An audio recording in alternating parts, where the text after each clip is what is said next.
it comes down to two mentalities. I have to, or I get to. When it comes to these challenges coming to your business, if you have a compliant mindset as a CFO or CEO around like, oh great, another thing that I have to, another Sarbanes-Oxley, another thing that I've just got to check box is going to cost us, just get someone to go do it. When you look at supply chain visibility, it's like, well, I get to get more intelligence about my supply chain, which over time is going to make us a far more intelligent, far more forward-facing, far more trustworthy company that is going to show up in quarter over quarter. Trust is going to become increasingly something that is felt and not just seen. You're listening to Food Tech Talk, Supply Chain Insights from Farm to Fork, a podcast discussing the latest trends and technologies in the food and supplements industries, brought to you by Trustwell, featuring conversations with regulatory experts, quality and safety champions, and thought leaders across the industry. I'm your host, Katy Jones, CEO at Trustwell. If you're loving the conversation, don't forget to subscribe and stay tuned to the end of the episode, where you'll hear our guests tell us their key food industry predictions for the next 12 months. All right, let's jump right in. We're delighted to welcome Justin Dillon, CEO and founder of Freedom AI.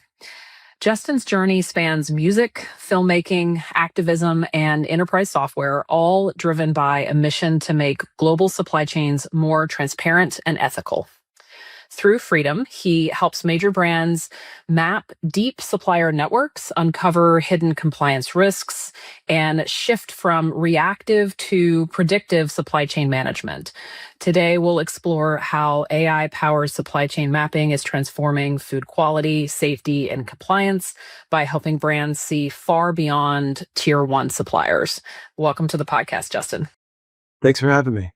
Well, you have a very unique background that typically we don't see as much on the podcast. So music, filmmaking, activism, and software. So what thread connects all of these chapters, in your life or, across your journey?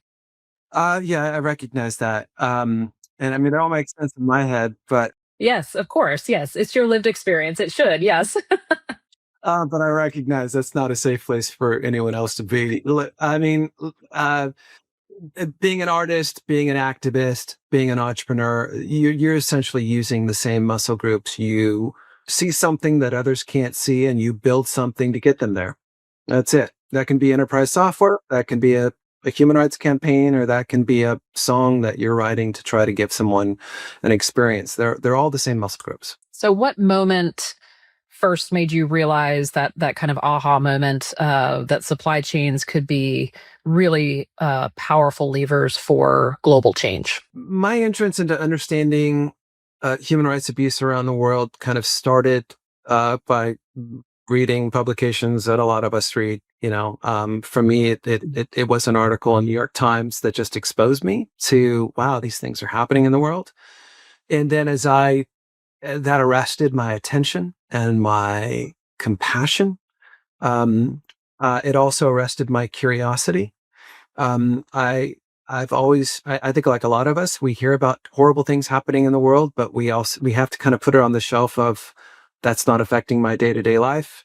I don't really know how I can be helpful. It was when I pushed further into the issue of modern-day slavery and child labor that I understood that a lot of that exploitation actually was directly connected to my life through the items that I buy and use every day.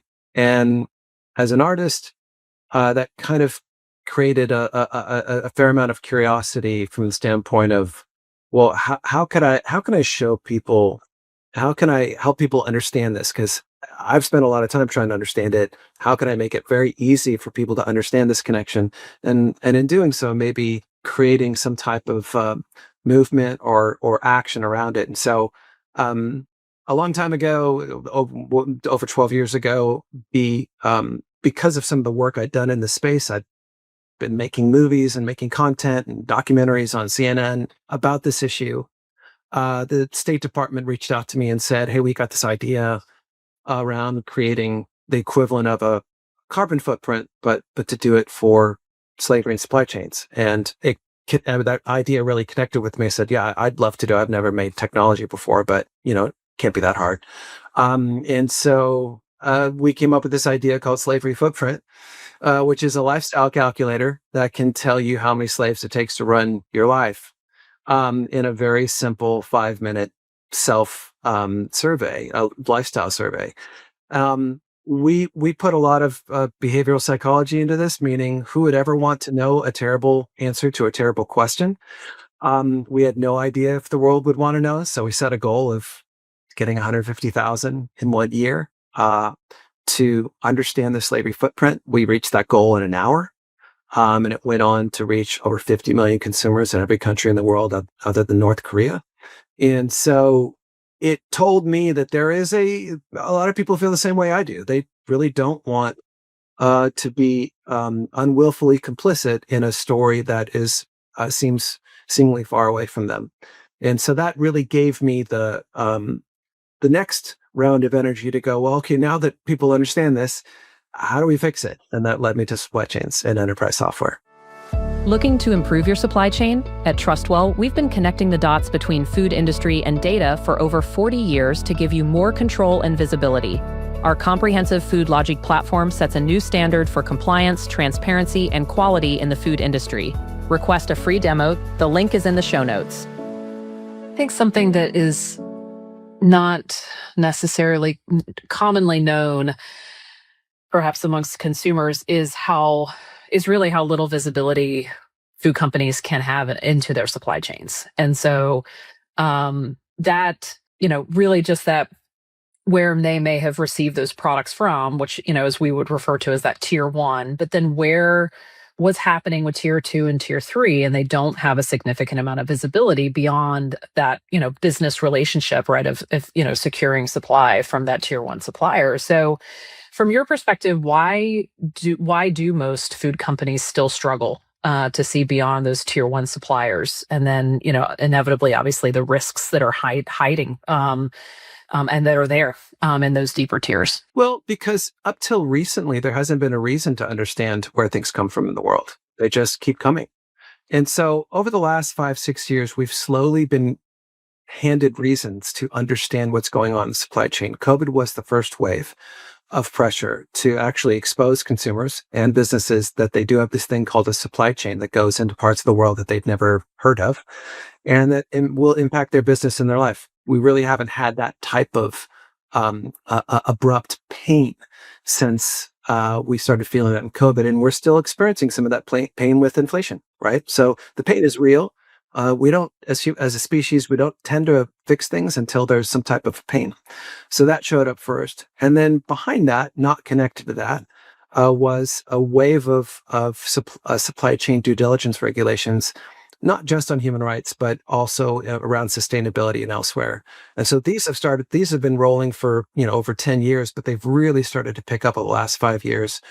And on top of that, we started seeing new import bans around forced labor and supply chains, which really affected a company's need to understand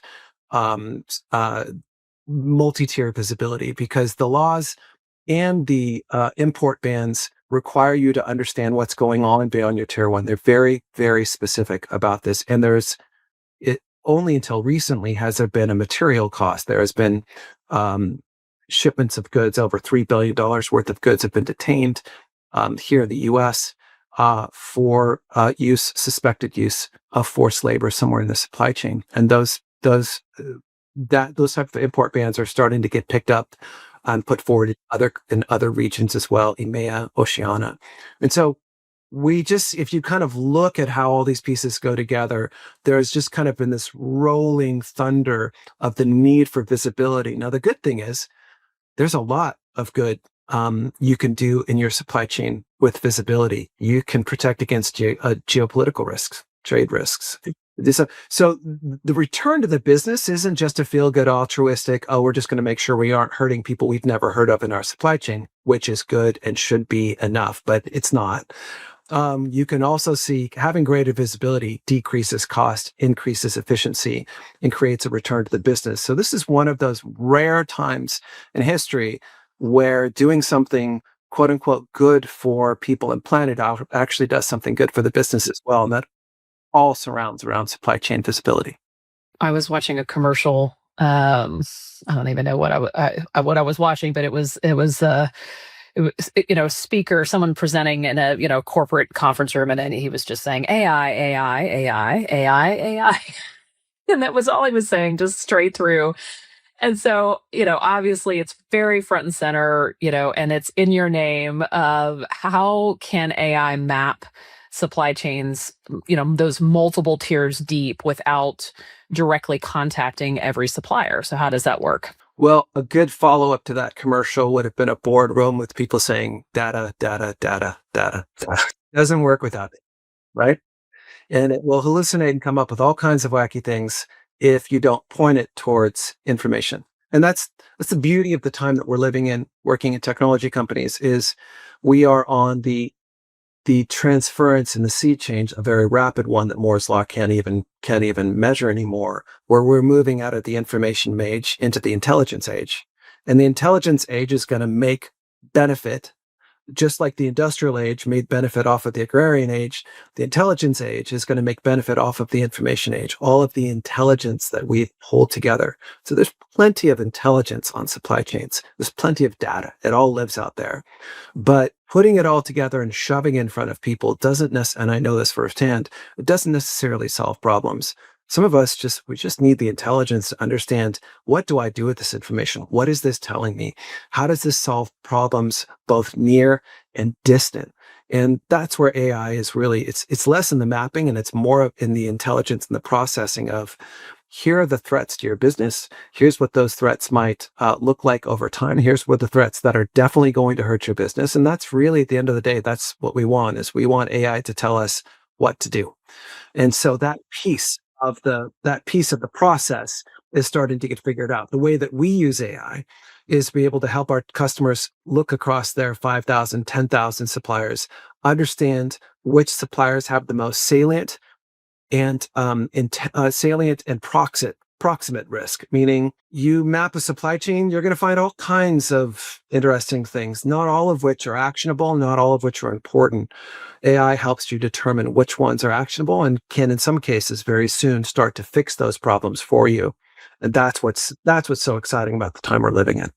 Let's talk about like maybe just food, like what types of data signals make this possible. So when you think about, okay, yeah, training the model on the data sources and the intelligence that is available, do you have a couple of examples? We do that are kind of relevant today, are kind of table stakes, helping our customers understand which of the products that they buy have the most prevalence for potential for human rights, child labor, whether it's palm oil or whether it's cotton or whatever it might be. You can trace that back, get an understanding of where that's happening, get an understanding of what the rule of law, what types in that particular region. So it's quite helpful around that. A lot of companies, food companies, because their supply chains aren't that deep, they've got a pretty good handle on it. If they don't, they should probably catch up, because these are really important issues. I think where we are going to start seeing where AI is going to help companies in the future is, keep in mind, exploitation in supply chains. There's a driver for exploitation, right? So some of these drivers are man-made. Some of these are climate-made. So climate crises, whether it's flood zones or challenges in a particular region due to a climate event or climate events that are happening, those often sometimes create migration events. Migration creates a vulnerability, and vulnerability is usually followed by exploitation. It's a story as old as time. And so we're going to start to see the addition of climate predictions around migration patterns and the potential of exploitation over time, and being able to map that out 5-10 years, especially when you're building a supply chain that you're hoping to use for 5-10 years, that's going to become increasingly important. How can you tie that then to, enforcement, right? Like predictive information in terms of, who are the most vulnerable, who's the most vulnerable population, right? And then, getting ahead of it from an enforcement perspective, that would be really interesting. But yeah, how does like the deeper supply chain mapping change how companies think about the, preventative controls and risk management. So you gave an example of that, right? So, but like, how does that deeper supply chain mapping help companies think just more forward than reactive, right? And I think, we work in the world of food safety, and I mean, I've said this for years now, that the very definition of food safety is expanding, and it's not just, is the food making you sick or not? It really is like, what are the things that are happening, and whether it's labor practices at the farm or how far that food travels, there's this evolving definition of food safety, and including more information around transparency. So when you think about preventative controls and risk management, how can that deeper level and understanding of the supply chain help from a preventative standpoint? Yeah, I think that the thing we have to always remember when we talk about visibility, transparency, enforcement is what we're actually looking for is trust, because trust lets you move quickly. You can take risks when you have trust. You think about a relationship. When two people trust each other, they can take risks, they can try things, they can be vulnerable. That's it. Trust is what we move forward with. How do we trust our supply chains? How do we trust the people that are working in our supply chains 2 or 3 tiers deep?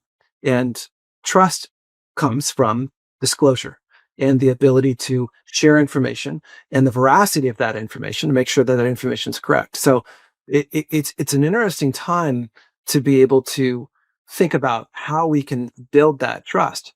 One of the ways that we're now seeing in when it comes to just doing deals with companies, B2B companies doing deals with one another, we used to check mark that trust around credit checks, uh, financial solvency. We've got all the D's, D and B's and all the check boxes, and they've just become, we don't even think about them. They just happen in the background. What's increasingly becoming a priority is having the ability, when you go to market, to have a visible supply chain that your buyer can trust.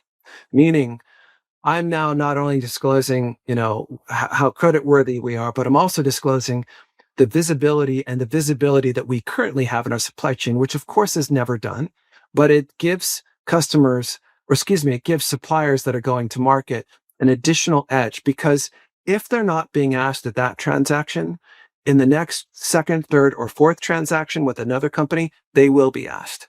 And if they're not being asked, they're being looked at without being asked. So the ability to self-disclose your visibility, and it kind of, we have to get rid of our myths that we've had about supply chains being a competitive edge before. I don't want to tell people who I'm doing business with, anyone can figure that out now. Some people still believe that their supply chain is their competitive advantage. Of course it's not. It's your trust with your suppliers that is your competitive advantage. It is not who you're doing business with. It's how trustworthy they are and how they're showing up with visibility and with potential risks that they might be passing on to you. So that is becoming as important. So deep tier visibility actually comes to, it's an economic driver when it comes to how are we going to do business with one another? Can we trust you on day one and not be worried about on day 365 that something's going to come up that you could have known on day one that we could have been able to fix. So that is fast becoming a big part of transactions. So true. I think it is. It's interesting to see, certain companies and certain, actors in the space kind of react to this push for transparency, right? Some, I think, really, really leaning into it, while others, and I just think that it's, um, yeah, I think time will tell the winners, and of course, and I think you're aligned that the companies that are leaning into this and seeing it as a business advantage, to your point, not just something that we have to do from a regulatory standpoint, but something that actually builds trust with our customer base and earns you more business at the end of the day, I think is the way that the industry is going. It takes time. People, people say yes because they're afraid to say no. That's just human behavior. No one wants, people resist change. I mean, for God's sakes, we used to have smoke in restaurants, and airplanes. No one misses it. So but people fought it, to keep smoking airplanes and restaurants. So Change does take place. Society catches up and goes, "Oh, I'm so glad we have visible supply chains. I can't imagine not having that." I believe there's a day for that.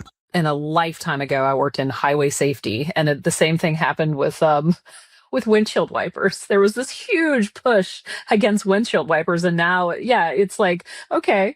And then you think about, I mean, there was a time, I'm sure, and I've read about this with, FedEx drivers not wanting to scan a delivery, and now you could, now at where on the street that particular package is, right? And so we have this level of visibility around the movement of product and other things, and all these other industries, and food is quite unique, right? And it is, I the term supply chain is a bit of a misnomer, right? Because it really is more of a web. It is this very complicated, intricate connection of so many different players, and it's quite remarkable, actually, that food gets from point A to to people's homes. It's really quite interesting. But anyway, so let's talk a little bit about those regulatory forces now. So,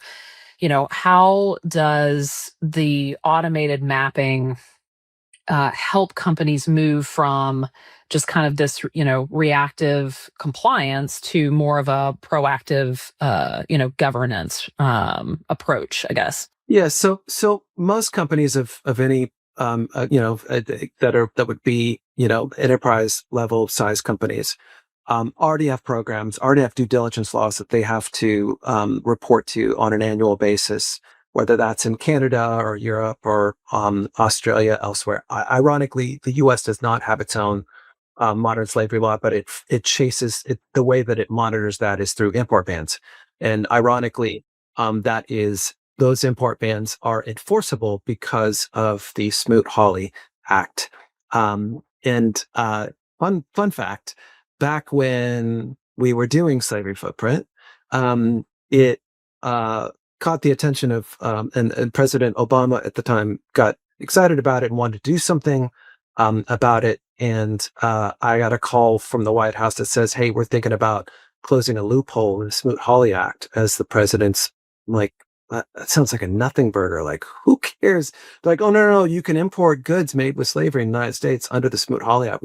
There was that provision that was done in the 30s. You couldn't produce it domestically. And I'm like, well, who would do that? And they're like, well, you'd be surprised. And so they closed that loophole, and that loophole is now not only being used to ban goods coming in, but it has now been used by the Trump administration to reinstate tariffs. So the point is, most companies are needing to be able to understand, get visibility into lots of challenges, including deforestation and blah blah blah. There's a lot of that, a lot of data that is needing to be pulled forward through transparency and through a risk-based approach. That whether it's an import ban, whether it's trade trade related, tariff related issues, or whether it's some kind of compliance issue. There are multiple different outputs that our customers use our information for. And if they use it, we kind of help our customers understand. It's like, look, we'll give you the gym, we'll give you the trainer, but you're going to have to push some weights for it to, for you to see any difference. And you don't just get to push weights one and then stay fit forever. Like, this is a new kind of workflow of transparency where, no, you don't have to go every morning and just be a gym rat around supply chain visibility, but it is something you've got to kind of work into your system. And what's really amazing to see as someone who's been working on this for a long time is, 10 years ago, there wasn't responsible sourcing managers or human rights supply chain. This is whole line of employment now that is all surrounded around this. And most companies have someone like that or some teams like that that are working on these issues. And that's a profound change. What we need to do is really get those professionals into the gym, using the equipment and starting to push that intelligence, quote unquote, throughout their supply chain. And that's what we're starting to see. And it's exciting. I absolutely love that analogy. And just about tech adoption, period, right? You have to actually have to use the software for it to work. And so, and it's a bit of we're getting there, and we've made so much progress, but just kind of tech immaturity at times of the food supply chain. It's still very paper based and very manual, and so I think that, like I said, we're making really great strides, but there is still, we still see some of that where, just an expectation that the software is just going to do its thing, and it's like, no, you have to actually use it. So that comment was a bit cathartic for me. So thank you. As a tech company, you get it. Yeah. Yeah. Yeah. So, what mindset shift does leadership have to make to treat supply chain transparency as that strategic advantage, right? Rather than what I think it's seen as at times of either a compliance burden or just this added cost. And we see that sometimes with food safety as well, that less of a competitive advantage and more of a cost center. And it's like, gosh, you can use all of this data and use this to really advance your business forward. So, in your experience and working with the companies that you've worked with, how have you seen leaders really step up, I guess, and make that mind shift set? Yeah, it comes down to two mentalities. I have to, or I get to. And you can have both mentalities, but you're probably going to have one. When it comes to these challenges coming to your business, if you have a compliant mindset as a CFO or CEO around like, oh, great, another thing that I have to, another Sarbanes-Oxley, another thing that I've just got to check box is going to cost us, just get someone to go do it. That's I have to. And that's a checkbox exercise. And yes, you may be compliant, you may get by and all the rest of it, but you are missing the opportunity around from the mindset of I get to. So when you look at supply chain visibility, it's like, well, I get to get more intelligence about my supply chain, which over time is going to make us a far more intelligent, far more forward-facing, far more trustworthy company in that is going to show up in quarter over quarter. Then when you start to see it through that lens, you get to you have the I have to be compliant, but I get to become more intelligent, become more trustworthy.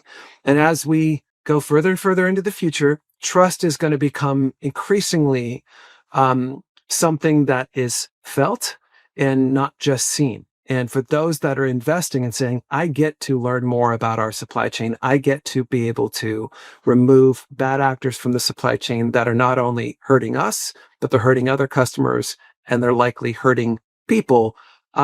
You start to become a stronger and stronger, more trustworthy company. And we all know the value of being a trusted company in the marketplace is something that is, that's value you just can't buy. Well, we've got a couple of closing questions here that we ask most of our guests. So what's your food industry prediction for the next 12 months? My son is on an 84-day Chipotle run here. So I think that run's going to continue. I see it in my Chase account every day. Yeah. I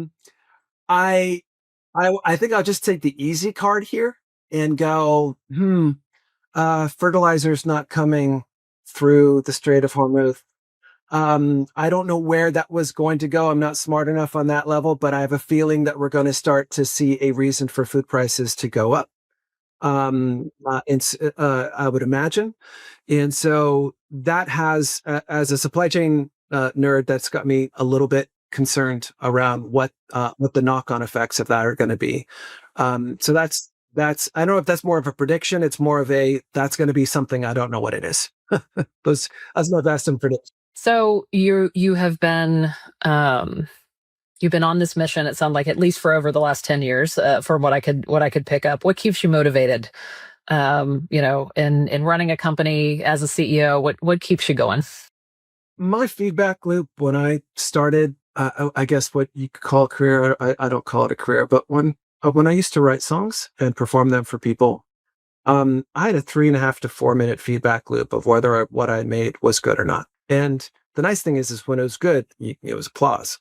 It's a very quick feedback loop. I missed that. I missed the 4-minute feedback loop. But the feeling of making something that was meaningful to someone, helpful, somehow fit into their lives that I know nothing about and have never met. That feeling of making something that kind of sits in someone's life, that feeling still lives with me. And so when I talk to a customer that says, hey, we're using this and it's great. Usually don't get the compliments, usually get like the concerns. But I kind of parse when a customer comes to us and says, hey, I'm trying to solve this problem, and this is a problem you guys are really good at. Can you help us out beyond just the software?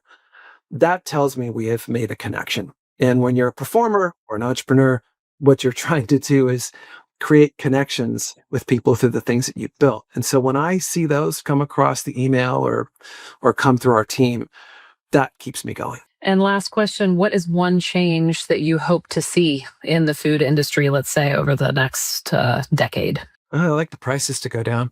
I hope we don't level out. Usually prices only come down with a crisis.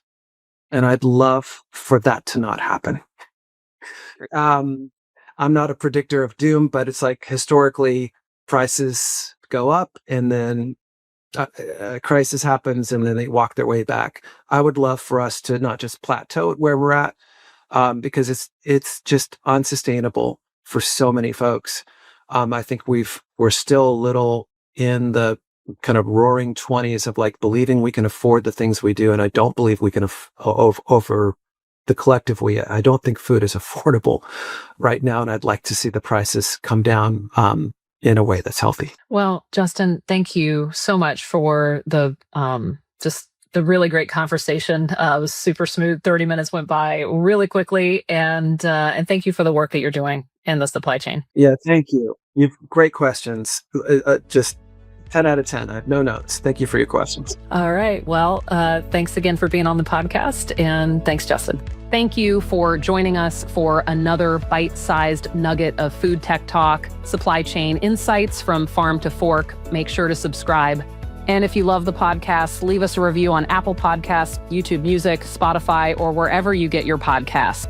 To learn more about Trustwell and request your free demo of our technology platform that connects food formulation, products, nutrition analysis, and compliant labeling with traceability, recall readiness, and supply chain transparency, please visit us at www.trustwell.com and click Get Started, or click the link in the show notes to learn more. Thanks for listening.